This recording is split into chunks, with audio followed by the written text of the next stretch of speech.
Here are some wholesome and not so wholesome psych ward stories. I was constantly had headphones in, listening to music. The worst parts of hospital for me when I was getting NG'd, the nurse that was there managed to go into my pocket and get my iPod out and play some music. I think it was Hosier, while I was getting NG'd, and at the time didn't give a fuck what music was on and what was happening. I did not want to be there, but I can appreciate the sentiment. My ward was a more chill ward compared to others, so a lot of the other patients in my ward got to go home for Christmas and I did not even get a day pass to go home for Christmas. Also sucked because I was the only kid in the ward. There was another patient who was on day pass, but everyone else was on overnight pass. Allowed to her to bring her puppy in that she got for Christmas ward, and I got to meet her puppy when she came back that evening, so that was very nice of them. New Year, and there was only me and one other person in the ward that didn't get pass. They allowed us to put our fluffiest socks on and run up and down the hall, slide into the floor, and they allowed us to take their chairs that were spinny and spin them up and down the hall. So noted that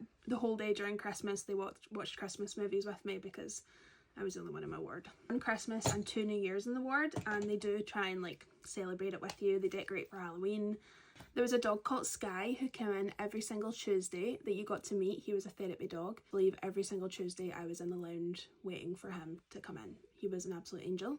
Altogether, I spent a year and 2 months in psych ward, so getting back to school was hard. They did make sure that you gradually went back to school, so even when I was still a patient, drive me to my school, stay there for the morning while I was trying to reacclimatise back into school life. So often they would take us to the cinema, could trust you, take us to Hobbycraft to get crafts. So it wasn't all big and scary. It actually was a very, at times, warm, comforting environment that I felt safe in. As with everything, there is times where it sucks.